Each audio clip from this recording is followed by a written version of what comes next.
బాధితుల సహాయార్థం తెలుగు రాష్ట్రాలకు సుప్రీంకోర్టు మాజీ ప్రధాన న్యాయమూర్తి ఎన్వి రమణ విరాళం అందించారు. ఏపీ, తెలంగాణ రాష్ట్రాలకు చెరో 10 లక్షల రూపాయల చెక్కులను ఇచ్చారు.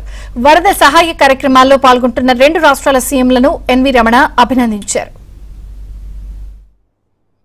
కోరుకునేది ఏంటంటే ఈ కష్ట సమయంలో మన సోదరులకి ఏ విధమైనటువంటి సహాయం చేతనైతే ఆ విధంగా సహాయం అందించాల్సిందిగా కోరుతున్నాను. మన గురజాడ ఎప్పుడో చెప్పాడు, దేశమంటే మట్టి కాదోయ్, దేశమంటే మనుషులోయ్, సొంత లాభం కొంత మానుకొని పొరుగువాడికి తోడ్పడబోయ్ అనేటటువంటి సూక్తితోటి, ఆ చైతన్యంతో సమాజం కోసం ఇవాళ అందరూ ముందుకొచ్చి మరి ఇవాళ కష్టాల్లో ఉన్నటువంటి తెలుగు ప్రజలను ఆదుకోవాలని కోరుతున్నాను. తెలుగు రాష్ట్ర ముఖ్యమంత్రులు వాళ్ళు నిర్విరామంగా కృషి చేస్తున్నారు.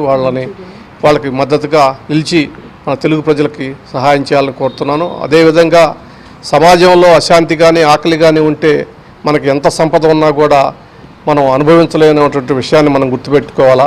అందుకని చెప్పేసి తెలుగు ప్రజలకి ఈరోజు ఉన్నటువంటి కష్టకాలంలో సహాయాన్ని అందించవలసిందిగా చేతులు జోడించి నమస్కరిస్తున్నాను.